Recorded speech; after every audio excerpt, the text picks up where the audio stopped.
Hello, everyone. Thank you so much for joining me. I hope everyone can hear me and see the slides okay.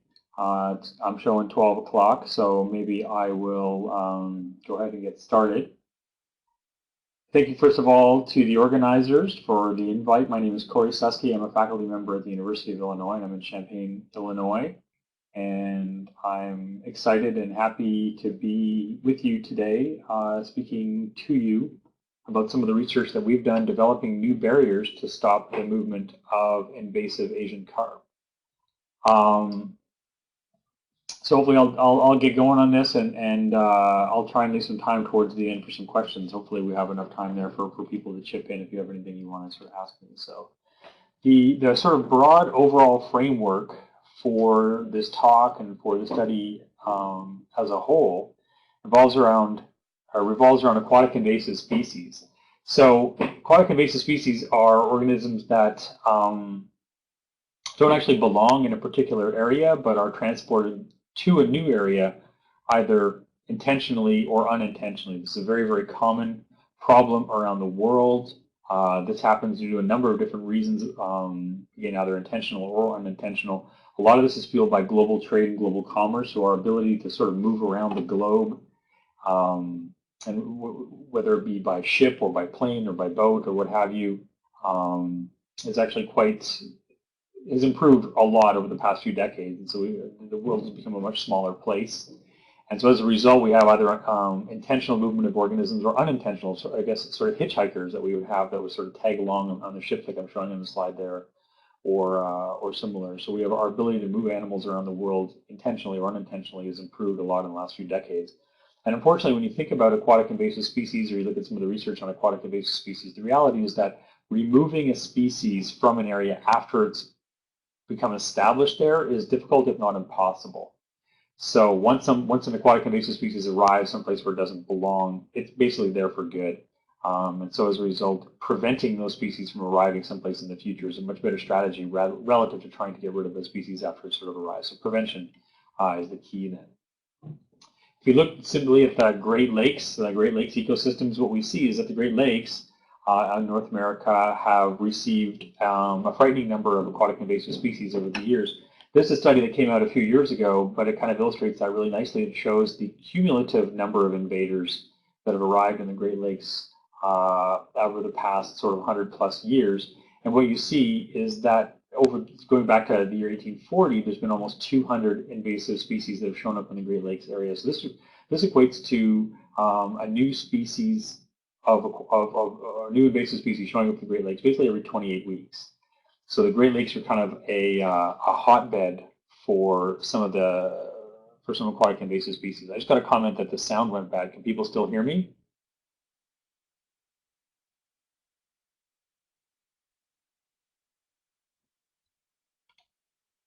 Yes, okay. So I got a couple people chipping in saying yes. So hopefully people can still hear me. If you can't hear me, there's an echo. Hopefully there'll be no echo now. I turned down my microphone a little bit. Oh, Deb's on it, so we should be good. So, all right. So I'll get back to it then. The punchline to the slide here was that the Great Lakes have got a disproportionate. There's a disproportionate number of invaders that have been showing up in the Great Lakes over the past 100 or so years. And this is problematic for a number of different reasons. And one way to sort of highlight the problems of invasive species is to talk about costs and money. And the reality is that having an invasive species in an area is extremely financially burdensome. There's a bunch of different work that's been done on this recently, but to highlight some of the studies that I've kind of pulled here, introduced fishes are believed to result in economic losses of $1 to $5 billion annually. Millions of dollars are spent annually in controls for sea lampreys.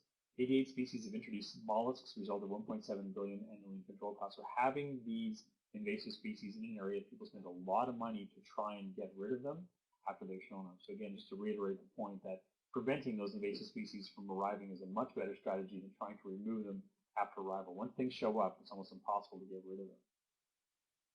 We become a little bit more specific now, talk about invasive species and in fresh waters.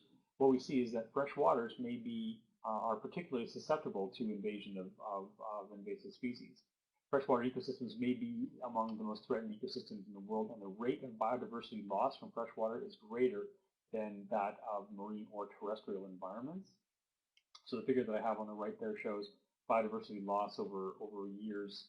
The biodiversity is sort of on the y-axis, and then time over on the x-axis. What you see is that the green line is the loss of biodiversity, or loss of forested species. The light blue line is loss of marine species, and that dark blue line is the loss of freshwater species. And what you see is that there's more, the rate of decline of species coming out of freshwater environments is much higher than it is for either terrestrial or marine environments. So a lot of this is due to invasive species, and if we do have invasive species arriving in an area, you can displace native species, you can alter ecosystem processes, or you can change community structures. So it's kind of a bad news situation if invasive species should happen to show up. Moving from freshwaters broadly, then to talk about freshwater fishes. Freshwater fishes are particularly threatened and challenged around the globe. 39% of fishes in North America are currently described as imperiled, and from 1998 to 2008, the number of imperiled fishes in North America actually increased by 92%. So we have a lot of fish that are threatened or imperiled within North America, and very rarely, if ever, do the conservation status of those populations actually improve. And again, the extinction rate of freshwater fishes is believed to exceed that of terrestrial fauna. So particularly problematic, then invasive species are particularly problematic when we come to talking about freshwater fishes as opposed to just freshwater ecosystems broadly. So now I can talk a little bit about some of the work that we've done as it relates to biodiversity and conservation and aquatic invasive species, and more specifically when we're talking about Asian carp. And before I dive into some of the research we've done, I want to give you a little bit more background on Asian carp, or the two sort of players that I have in the story, one being the fish themselves, the actual Asian carp, and the other being the Chicago area waterway system, or the CAWS, that sort of runs through a lot of downtown part of Chicago. So the Asian carp side of the story is actually relatively straightforward in a way, in that Asian carp are the invasive species. They were introduced to the United States in around the 70s for use in aquaculture ponds to try and keep those aquaculture ponds clean. So basically, Asian carp are filter feeders, and so the best way to kind of describe it is that they eat when they breathe. So they literally swim around in the water column, more or less with their mouths open, and they just ingest floating phytoplankton and zooplankton and algae that are floating in the water column, and that's what they eat. So as they're swimming, as they're breathing, they're eating, and they're very, very good at taking small phytoplankton and zooplankton out of the water column and eating them. So they're great sort of tools for keeping fish farm ponds clean, which is why they're brought here to keep those fish farm ponds clean in the 70s. In around the 1980s, there was a flood, and the fish farm where those carp were being held was flooded. The animals escaped, and they got into the Mississippi River, and they've basically been spreading ever since. They were sort of in Arkansas, and then in the early 90s, they got into the Illinois River, and they're continuing up the Illinois River towards the city of Chicago, and ultimately getting closer to Lake Michigan. So that kind of is the Asian carp problem, or Asian carp sort of the background. Why do we care about the introduction of Asian carp? Well, again, they're an invasive species, and they have a whole laundry list of potential problems that they can cause for ecosystems. They spread very rapidly, very abundantly. They grow very, very quickly. They can become over a meter long in just a few years.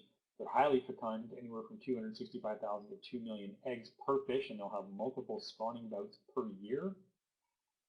When Asian carp that feed on those phytoplankton and zooplankton, they literally compete with every small native fish in whatever water body they're in. Every small fish feeds on phytoplankton or zooplankton, and so by small I'm talking fingerling or juvenile native fish. They all eat phytoplankton and zooplankton. They require it for their food. And so those large adult Asian carp will compete with every single native fish in the river when they're very young.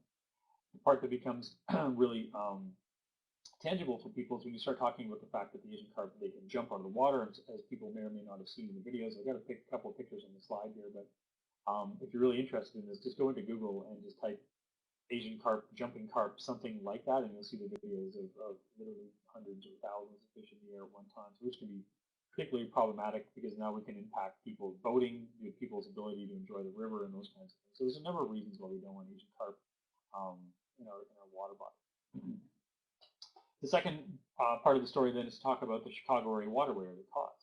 And the background on this is that back in sort of the late 1800s, Chicago, the city of Chicago, was using the south end of Lake Michigan to both dispose of its sewage effluent as well as to obtain its drinking water, which is never a good idea.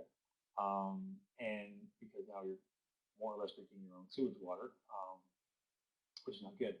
What we see in the top picture here, however, was that back in the late 1800s, the Mississippi River Basin and the Great Lakes Basin were actually separate basins. So those two water bodies did not touch. So it was impossible to swim back in the late 1800s. It was impossible to swim from the Mississippi River into the Great Lakes. What we have in the top picture, I'm looking at my slide here, is there's that yellow dotted line, and that represents a continental divide. So it literally is a peak. And on the left of that yellow line was the Mississippi River Basin. On the right of that yellow line was the Great Lakes Basin. And those two watersheds were separate. So you can see the Chicago River that flowed into the Lake Michigan. You see the Calumet River that flows into Lake Michigan. And you see the Des Plaines River that flowed into the Mississippi Basin. So you could, back in the late 1800s, one could not swim from the Mississippi River into the Great Lakes. The city of Chicago realized that they needed to do something with this problem of sewage water and drinking water. So what they decided to do was to dig a canal, an artificial canal, that joined the Great Lakes Basin and the Mississippi River Basin, and use that canal to dispose of its treated sewage effluent. So they dug the Chicago, about 100 years ago, they dug 78 miles of canals. They're called the Chicago Area Waterway, the cause, or the Chicago Sanitary and Ship Canal. It's another term that's used. They installed pumps on the shore of Lake Michigan, and now they're taking Lake Michigan water. They've changed the way some of those rivers are running. They dug those canals, and they're sending their treated sewage effluent now down the Mississippi River. So the bottom panel then shows sort of the new arrangement of canals. And so you can see the Calumet River, now there's a canal that runs east-west that joins up at the near the Des Plaines River. The Chicago River now, again, there's an extra little sort of like channel that's been dug that goes into the Des Plaines River. And we've breached that divide now between the Great Lakes Basin and the Mississippi Basin. So at this moment now, it is possible for someone to swim, or a fish to swim, from the Mississippi River into the Great Lakes Basin, into Lake Michigan. So at present now, the Chicago Area Waterway receives stormwater overflows from over 740 square miles of urban area. So stormwater, so when it rains, that water goes into the Chicago Area Waterway and goes down the Mississippi River instead of going into Lake Michigan, who receives treated sewage discharge. And as well, there's a lot of transport of goods and materials up by barges up and down the Chicago Area Waterway. They transport what's called high bulk, low value goods like scrap metal or gravel, things that are really, really big and really heavy and really cheap. They move them by barges. There's a lot of recreation that goes on in the Chicago Area Waterway. It gets turned green on St. Patrick's Day. But the point is now we have this artificial connection between the Great Lakes Basin and the Mississippi Basin that did not used to exist 100 plus years ago. And this provides a conduit by which Asian carp could potentially swim from the Illinois River into the Great Lakes, which is a bit of a problem. So to prevent Asian carp from swimming from the Mississippi Basin into the Great Lakes, people have installed an electric barrier. It's literally an electric fence that exists in that Chicago Area Waterway. I should also point out, too, that adult carp are likely 30 plus miles away from Lake Michigan. So there's not an imminent threat of animals moving into the Great Lakes, but it is possible because of this open connection. The electric fence has been designed to stop that, and as far as we know today, it's been effective, but it's not a perfect tool by any means. It's an electric fence, so it's subject to power outages. There has to be maintenance that goes on there. There's potential for fish to interact with barges and barge traffic and kind of use barges for cover to be transported across that barrier. And electricity is really, really good at sort of stunning or immobilizing fish, and they don't like to go near it, but it loses effectiveness against small fish. And by small fish, I'm talking fish like the size of your finger. They'll be less susceptible to an electric field, such as the one they have in Chicago. So the point is, we have this electric barrier. It's likely been effective to date. By no means is it a perfect tool, and is it a perfect solution to the problem of fish potentially swimming into Asian carp, specifically swimming from the Mississippi into the Great Lakes Basin. So a few years ago, the Army Corps of Engineers decided to study this and put some thought into what else could be done. So they put together this thing called the GLIMMER study, the Great Lakes and Mississippi River Interbasin Study.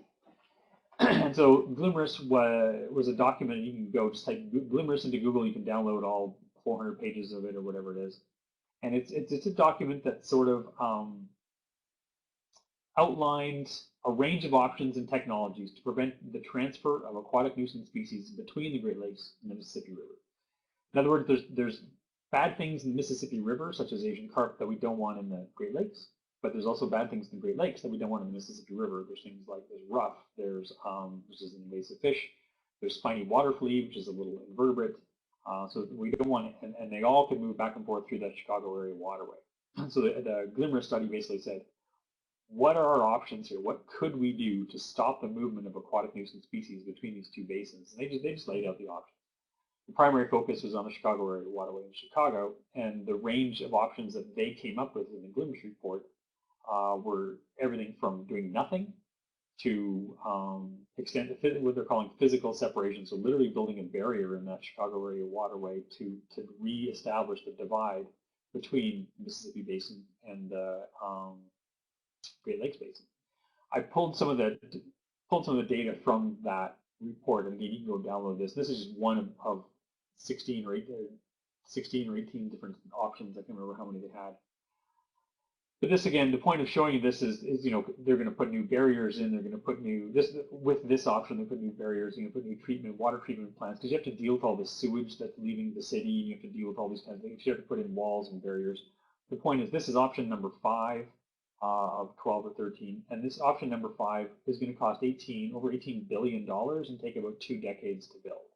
So even if we go ahead and do some of these really large-scale changes to the Chicago area waterway that's recommended in this Glimmer's report, it's probably going to be several decades before things are up and running, and literally billions of dollars. And so, which is fine. But in the short term, we're kind of looking for some solutions, because we still have this open connection between these two basins.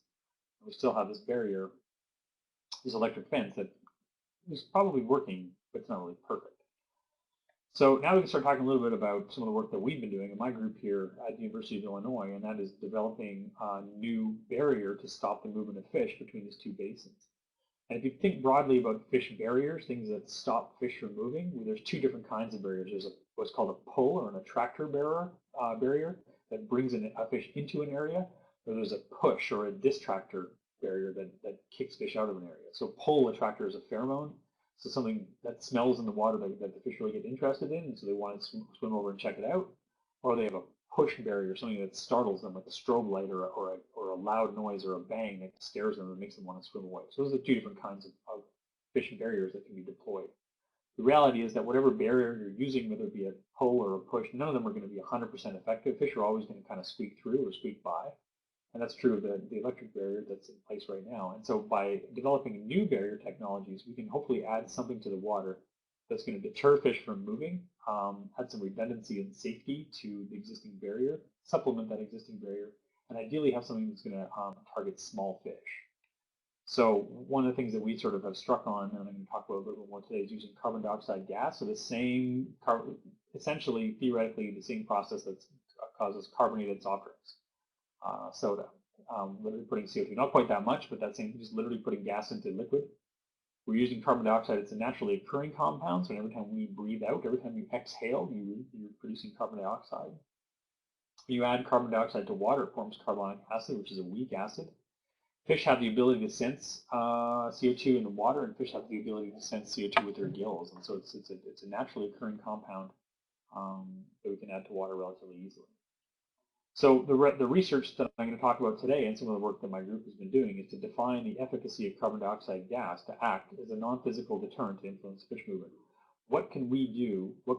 What can we add to water? How does carbon dioxide work to, can we use carbon dioxide to stop the movement of fish? Basically, what it comes down to. The data I'm going to show, we're kind of divided into 2 different sections. I'm going to talk about sort of the responses of fish to high CO2, basically the physiology and their genes. I'm going to talk about some whole animal behavior. And the second part, I'm going to talk about avoidance, either avoidance of fish from some work that we've done in the lab or some work that we've done in the field.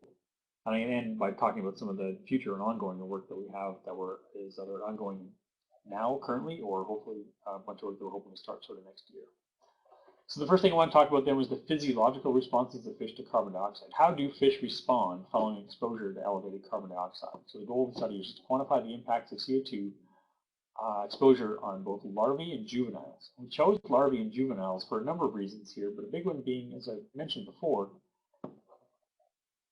juveniles in particular are one of the sizes of fish that may be less affected by the current electric barrier in Chicago. So remember, electricity now is not as effective at stopping small fish, and so when we're testing CO2, well, let's test it on small fish to see if it's actually an upgrade over what we have with the electric barrier. So the bottom picture there shows an animal that's about, what's that, about 3 to 4 inches long. So that's a juvenile. So it's about the size of your finger. The top picture, it's maybe a little bit tough to see, but what we actually have there in the water are 8-day-old Asian carp larvae. So those are those little sort of like lines, those gray lines are actually little baby fish that are 8 days old. They're a little bit bigger than your eyelash. Not much bigger than your eyelash, but a little bit bigger than your eyelash. They're very, very young. What we did for the study is we exposed them to carbon dioxide, and to quantify their response, we looked at genes and the upregulation, the activation of different genes within the animal. Without going into too much of the data, but just to show you a little bit what's going on, what we see first of all is that Asian carp fry. Take an 8-day-old bighead carp fry, or larvae that's 8 days old, put it in a cup that's got high carbon dioxide, and then measure its genes. That animal can tell that it's in a high carbon dioxide environment. This figure shows the production of these things called heat shock proteins, and people may or may not know about proteins, but proteins are 3-dimensional structures, right? So proteins have they have a 3-dimensional structure. And when animals become placed in environments that are less than favorable, those proteins can start to unfold and they start to lose their 3D structure and they start to lose their effectiveness. Heat shock proteins are produced to try and correct that problem. And so when you see heat shock proteins being produced, it means proteins are being damaged and proteins are not doing the jobs that they should do. And what we see is that when we have 8-day-old bighead carp, if you put them in 70 milligrams across the x-axis, we have animals exposed to high CO2 for 30 minutes or 60 minutes. And we have animals in control, so basically no carbon dioxide, 70 milligrams per liter carbon dioxide in blue, or 120 milligrams carbon dioxide for red. What you see is there's a significant increase in the amount of heat shock proteins being produced by these animals, even at 8 days old. So very, very young fry don't like being in high carbon dioxide, and it actually starts to cause their proteins to denature and break down and become unfolded. So even only after 30 minutes. Now I'll show you a little bit of data on juveniles. The same sort of thing. We have animals at high CO2 for either 30 minutes or 60 minutes. And this happens to be juvenile silver carp now. And the same treatments. We have the controls in red, 70 milligrams per liter carbon dioxide in blue, the dark blue, and then 120 milligrams per liter carbon dioxide in light blue. And again, what you see, the y-axis here talks about a gene called CFOS. And CFOS's job is to turn on other genes, just kind of downstream. So when CFOS goes on, it means there's all kinds of bad things happening in other areas of an animal. And again, what we see is that for juvenile silver carp, this is in their gill tissue, we see an upregulation in the CFOS gene for only 30 minutes or 60 minutes. So in other words, having these animals in high CO2 causes all kinds of bad things to happen sort of at a physiological or a gene level for these animals, which is great. But really, this kind of data and this kind of information really doesn't help us stop fish from moving from the Mississippi River into the Great Lakes Basin, right? Just because genes are turning on and off really doesn't convince anybody that we're going to be able to use carbon dioxide to stop fish from moving. So to convince you that we can use carbon dioxide to stop fish from moving, we wanted to do some behavioral work.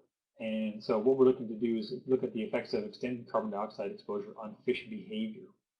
So what we did is we brought sort of larger silver carp, it's a larger silver carp there shown in that picture, brought them into the lab and put them into individual containers like you see in that picture, and into those individual containers we used bubble carbon dioxide gas. And we held fish at 3 different carbon dioxide concentrations for 3 hours, and when they're in those individual buckets, and when they're in we just monitored their behavior over that 3-hour period to see how being in this high CO2 environment changed their behavior.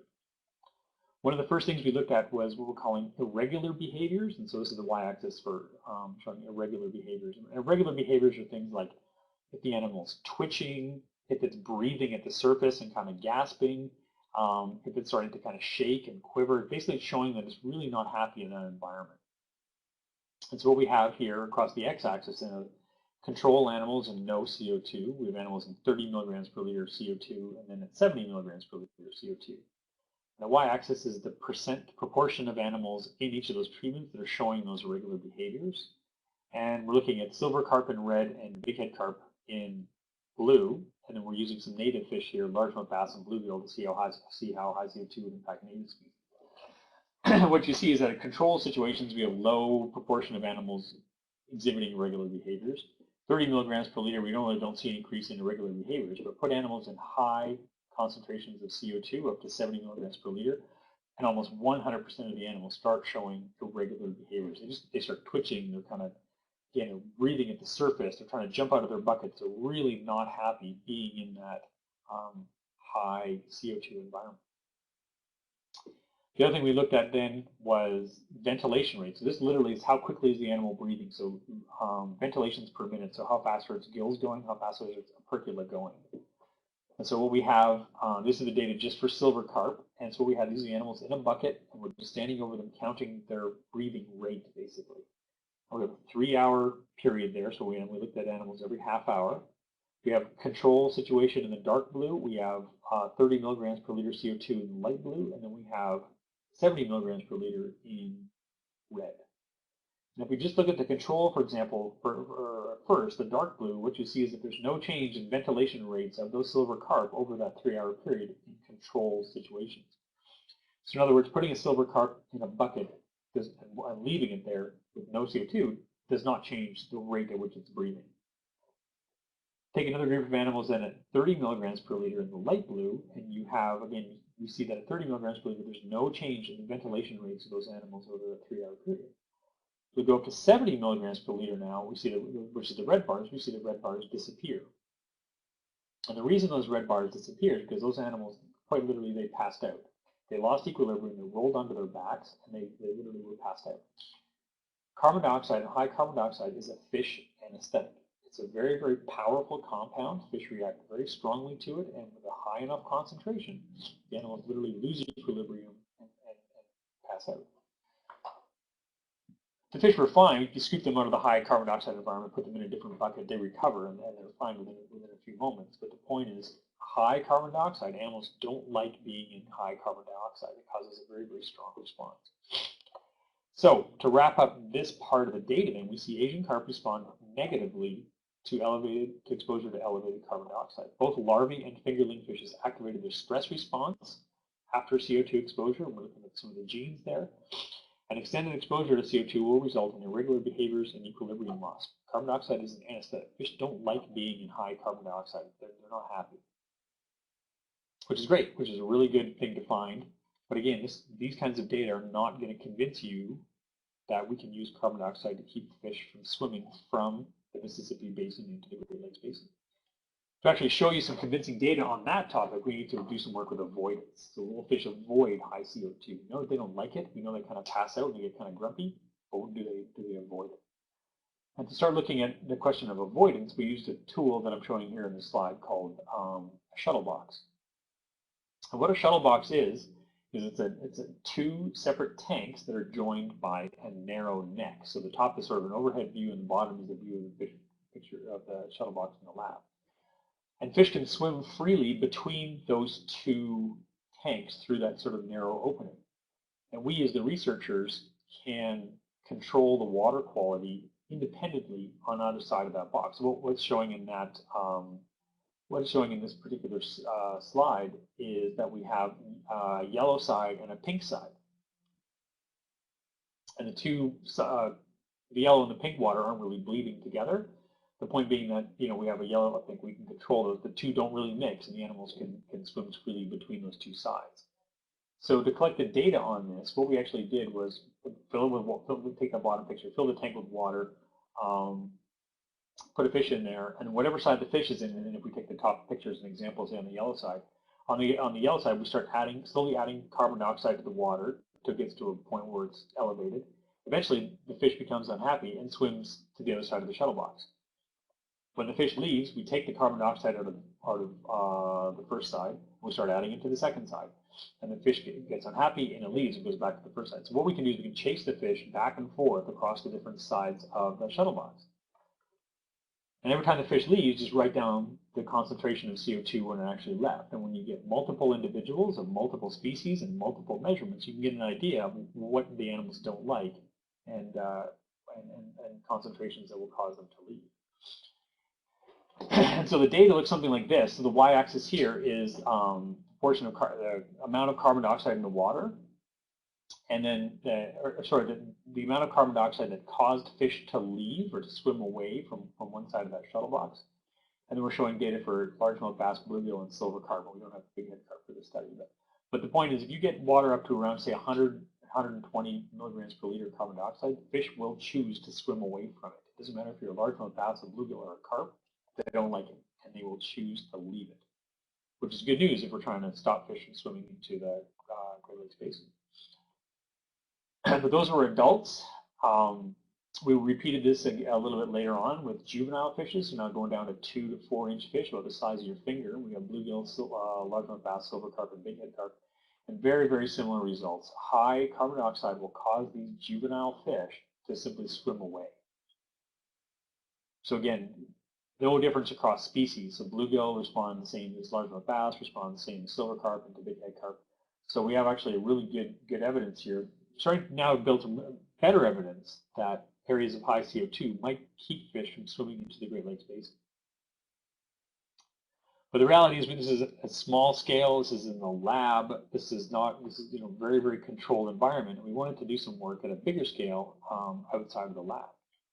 So what we did then was to run some studies looking at fish and carbon dioxide in a pond. So again, everything we've done has been in the lab. We have small scale studies, very controlled. But let's quantify the effectiveness of a zone of carbon dioxide to influence the movement of free swimming Asian carp. We're going to do a large scale field trial in a pond, not in a laboratory. Now we're starting to think about a real world context, a full scale barrier in a real world scenario like in a river or a shipping lock or in a boat lake or a boat lock or something like that.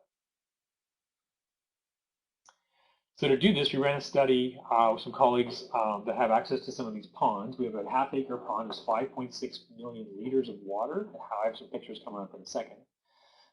We used a carbon dioxide infusion system to establish a zone of high CO2 at one end of the pond. We actually monitored pH, which is the acidity, and we use that as a proxy for carbon dioxide for a number of reasons. And these are a picture of the fish there, and it has a tag on its back, and we were able to track the fish position in the pond in 3 dimensions, almost in real time, and see where the fish are. So we can couple the amount of carbon dioxide in the pond with the fish position and see where the animals are. So we had a bunch of fish, like I showed there. We put a tag on their back. We put them in the pond. We gave it 22 hours. Gave them 22 hours to kind of swim around in the pond and kind of get used to being in the pond. Then we added carbon dioxide to the pond, but only to one end. So one side of the pond. I'm going to show you some pictures on this in a second. Let the carbon dioxide go into the pond for 24 hours, monitor fish position, drain the pond, and we repeated it with new fish to see what's going on with the fish positions. So here's some photos. This is a picture of the pond. So this is a half-acre pond, 5 million liters, about 4 or 5 million gallons. So the top left picture is looking sort of down. The pond's a rectangle, so it's looking down the long axis of the pond. The top right picture then shows what we're calling our carbon dioxide infusion system. So it's just a bunch of pipes, and water was pulled from the pond. It was treated, and then it was sent back into the pond through these pipes. The bottom left picture is where we treated water with carbon dioxide. So that's the bottom left picture.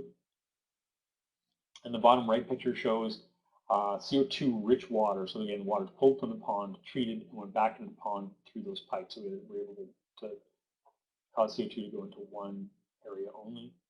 The next picture, maybe.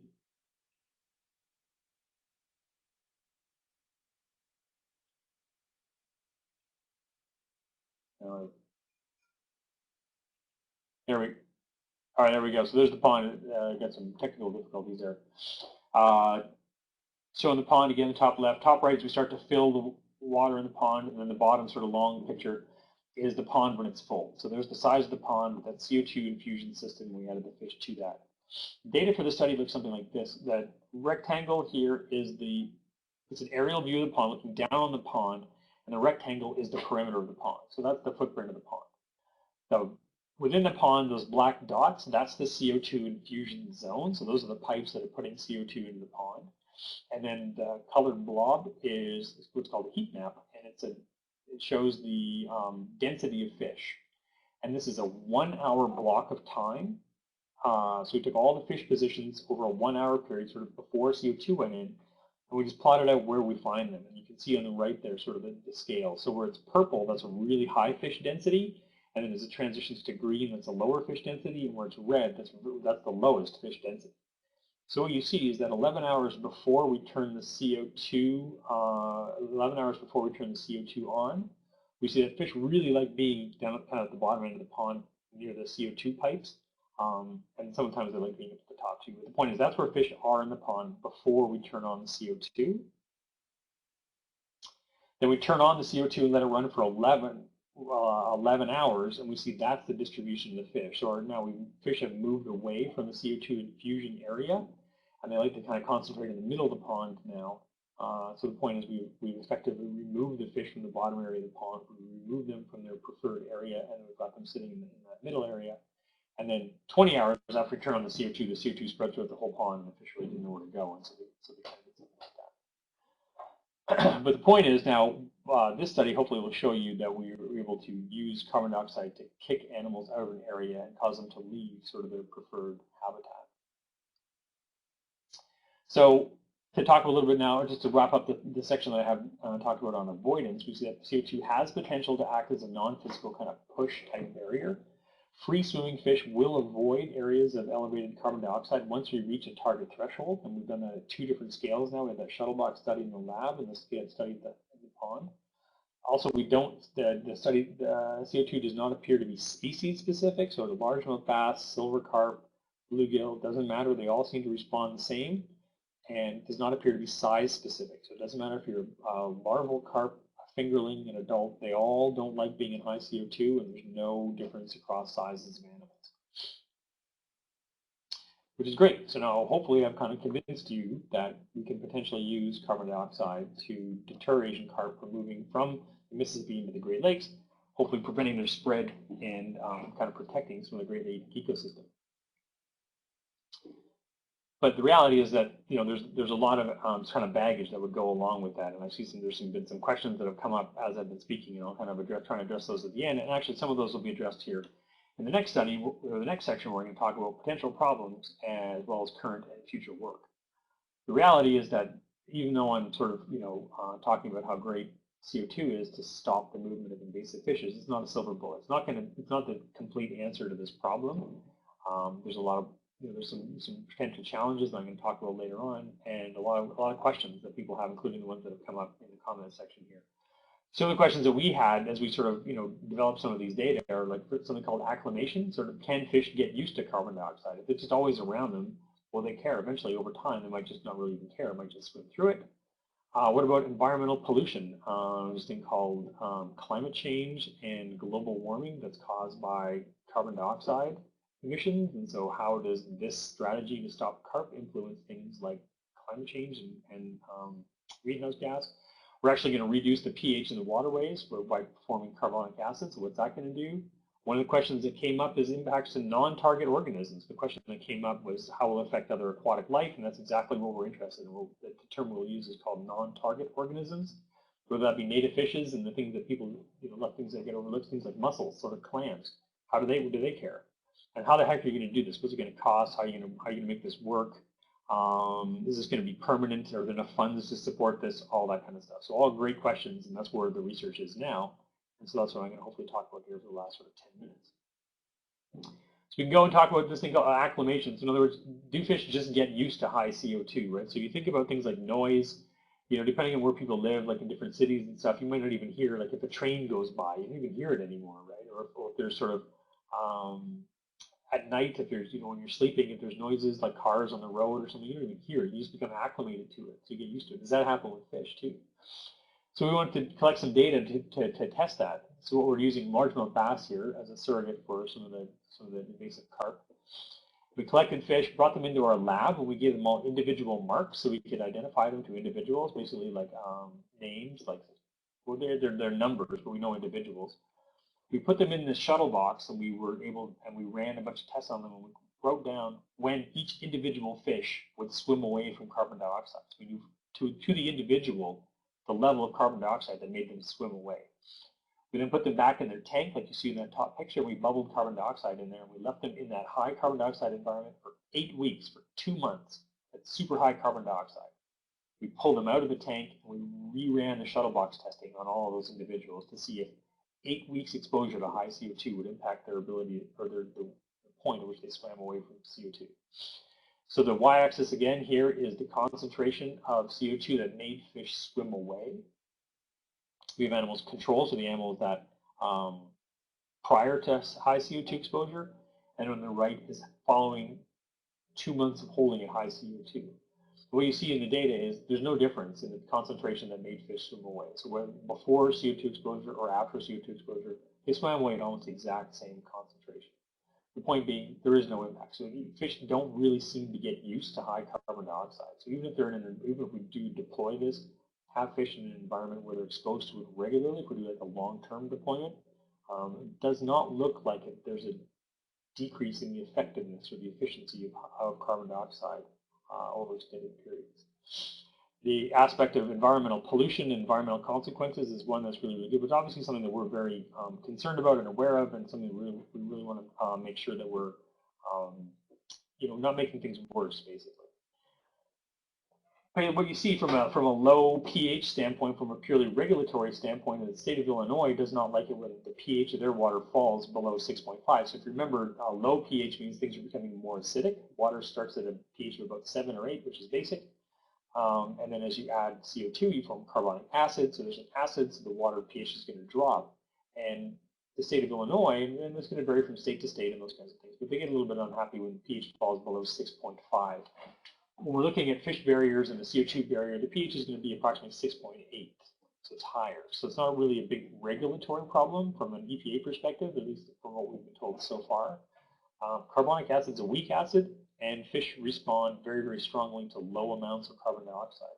So it's really not going to be, from the tests we've done so far, in the areas that we've worked so far, there should not really be a huge impact from a purely pH standpoint. We're putting together a review. We're going through papers now to say, well, what do animals think of a drop in pH of 1 to 1.5 points? How bad is that? We don't have those data right now, but we're going where that work is ongoing. And hopefully in the next couple of weeks, we'll have a much better understanding of what does it mean for a plant or an invertebrate if the pH drops by 1 or 1.5 points. That's drawing close to being done. And the good news too is that at least so far, everything we've done with carbon dioxide has been using carbon dioxide that is a waste. So the suppliers that we've been using take waste carbon dioxide generated from, say, oil and gas refineries or soybean processing plants, and that CO2 would have been released into the environment. Those facilities harvest that waste CO2 and send it to us, and that's what we use in our study so far. So we're literally taking waste carbon dioxide and repurposing it for this study. And that's something, if this does move forward, that's something we would try and do in the future. So literally using waste carbon dioxide for a better purpose than it would have been if it would just been released into the environment. Oh, the screen captures that I have there are the water pollution standards for the state of Illinois. And it says right there that range of the pH should go between 6.5 and 9. We're looking at about 6.8 for a CO2 barrier. So again, not a huge problem from the regulatory perspective, but we are working very closely with all the regulatory organizations to make sure everything is. We want to make sure we're not doing more harm than good here. So, last thing we want to talk about, and just for the sake of time, I don't have time to go into everything that we've done, but I want to talk about impact of CO2 on non-target fish. Done a bunch of work on the impact of CO2 on non-target mussels, and I'll talk about that. I'm not going to show any data, but we want to look at non-target fishes. The point being here is that, my idea is to put CO2 into the water to stop the carp from moving, but there's other fish that are going to be in the water other than carp. What happens to them if they're exposed to high CO2? We would guess that they would swim away, but if they don't swim away, if they're just exposed to high CO2, is that a problem?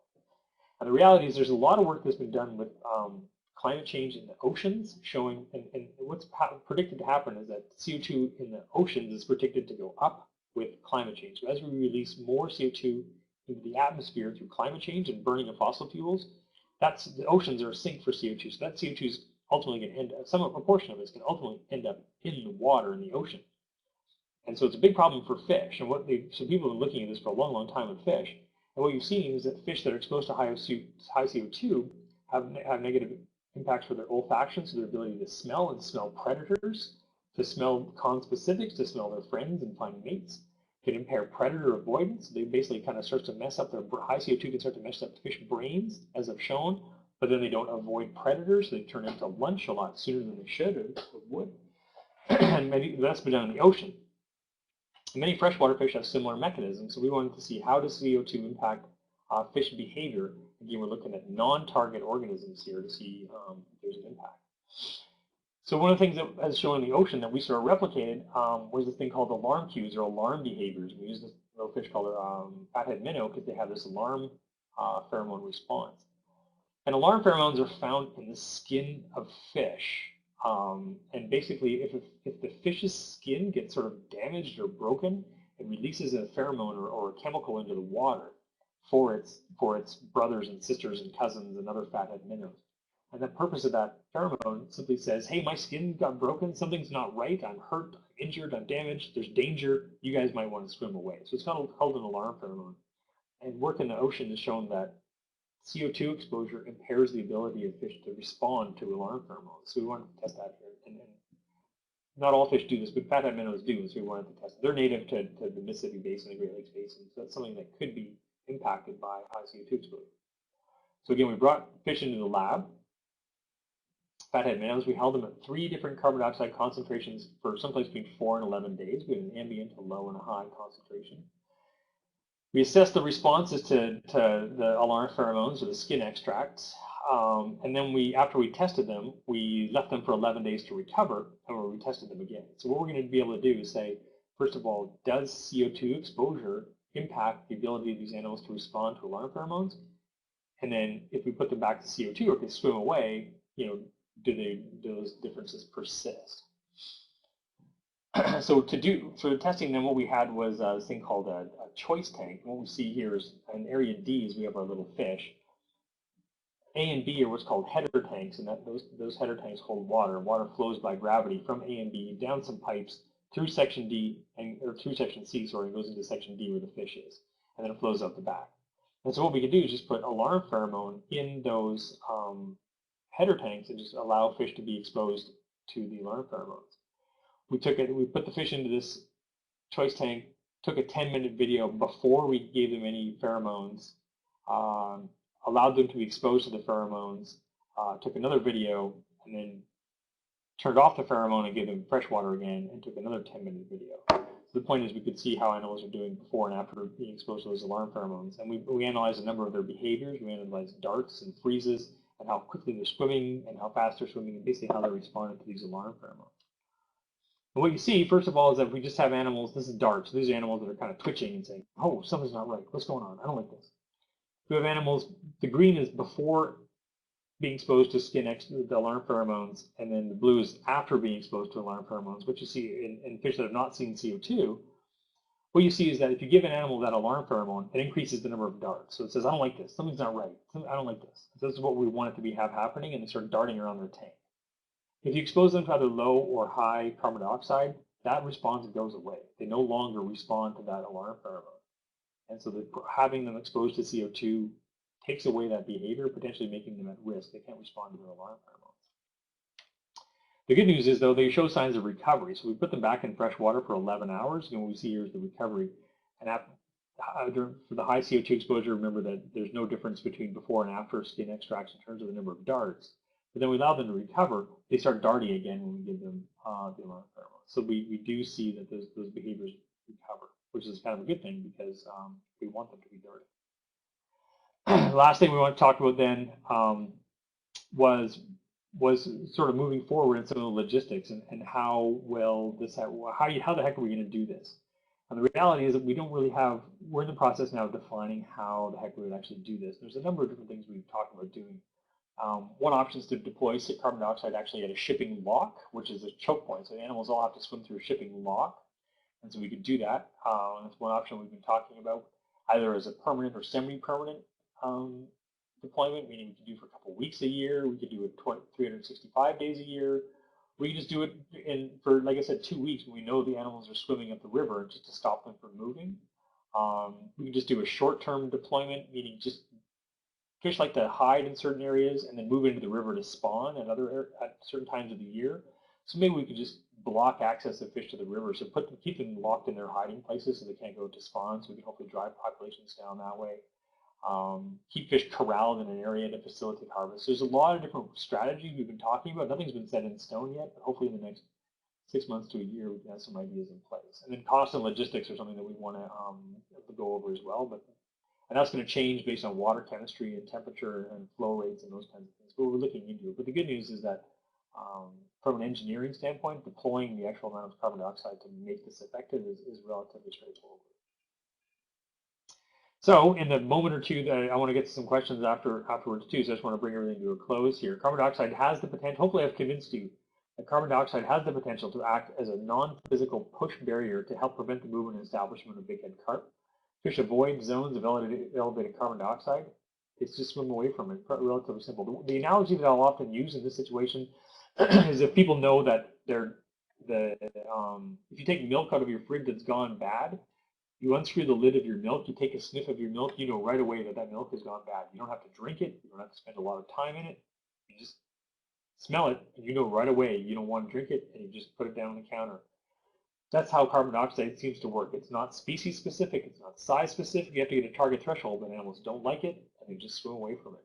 Impacts to non-target organisms are possible, but appear to go away. So those animals stopped. The fish that we showed lost their alarm cue response, but actually went back after a few days. And we still need to work on things like logistics and environmental impacts. So that's all I had, and I want to get to some questions. First, a series of acknowledgments. It's been a big project over a number of years, and a number of folks have been really helpful in getting this all together. So it's by no means is it just me doing all this work. There's a lot of folks from a number of different institutions and agencies helping. So I'm happy to take some questions for a few minutes. So if you guys want to type them into the box, I can kind of go through them. Some of the ones that came up earlier during my talk, and hopefully I've discussed how will it affect other aquatic life, was one of the questions. What we're seeing from a fish perspective is there's no species difference. Any fish in an area will swim away from a high CO2 zone, but there seems to be very few sort of long-lasting, persistent problems that happen when we have fish going into a high carbon dioxide environment. They swim away. It's like that sniff of milk. You sniff it, you swim away. There's really no impact to you as far as we can tell. We have seen some short-term impairments like that loss of alarm cues, but give it a couple of days and the animals will go back to 100% to normal too. What effect will this have on the environment?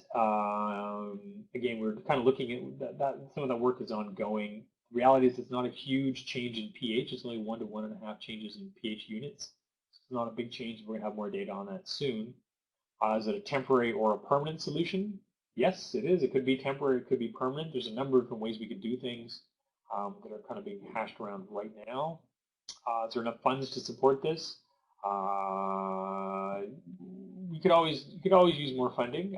So far things have been good, and then moving forward, some of the projects we want to do moving forward are going to be relatively large. So hopefully funding will be favorable. Will this endanger targeted fish species as a problem throughout the nation? No. Well, Asian carp aren't found around the country right now. Some of the highest concentrations are here where I am in Illinois. Will it endanger them? I don't think it's going to endanger them. The point isn't really to have that kind of an impact. The point is just simply to have the animals swim away. That's not really the goal of the CO2. It's a non-physical barrier, basically putting up a fence. By making the carp avoid these waters, there a possibility that the environment will be changed. Well, yeah. So hopefully, by keeping them out of an area, as I said at the beginning, these animals will compete with every small fish in the water. So hopefully, it makes things better for some of the small fish in the water. CO2 is a global warming gas. Will this impact global climate change? Yeah. So I tried to touch on that. We do not produce carbon dioxide to run this work. We're actually taking carbon dioxide that has been produced by, at least so far, what we've done so far, and we would hope to have this happen in the future. We take carbon dioxide that has been produced and it would be a waste gas and released into the environment, and the suppliers that we've been using harvest that waste carbon dioxide and provide it to us to use. We're finding a use for carbon dioxide that would be going into the environment anyhow. When we put it into the water, some of that will go into the environment. Some of it will be taken up by simply the water chemistry, so we'll act as a sink for some of that CO2 gas. Some of that CO2 gas will be taken up by plants because plants use carbon dioxide. So we'd like to think that we're not producing any new carbon dioxide. We're actually will be, at some small level, we will be reducing the amount of carbon dioxide that's being released.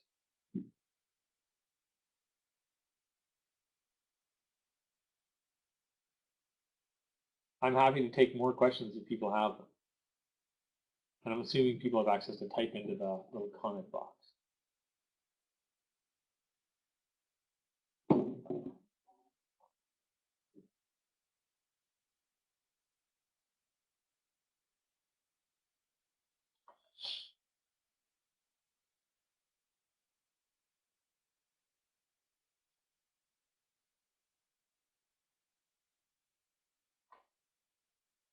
Well, I think I can go back.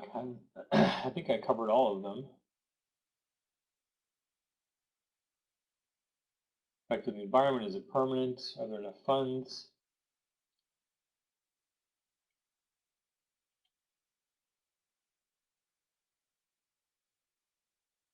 Yeah, well, I'm happy to, again, I'm happy to have more questions. I'm trying to see if I've got my, then go back to this slide at the beginning. Here's my name and I don't have my email address on there, but if you just type me into Google, if people have other questions or things I didn't cover, type me into Google, my information will come up, and send me an email because I'm happy to talk more or provide other information, or if there's things you didn't get a chance to ask, I'm happy to go over that too. So definitely reach out, send me an email, drop me a note. I'm happy to do what I can to help you along.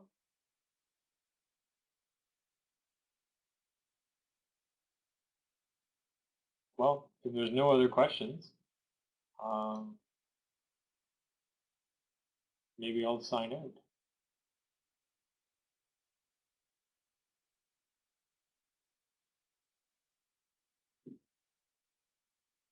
Cool. Well, thanks everybody for whoever's left on the seminar or whatever. Thank you very much for joining me. Thanks for the invitation. I'm happy to. Always nice to kind of share some of the stuff we've been doing. So reach out for questions, and I'm happy to talk more if you need me. So thanks everybody. Bye bye.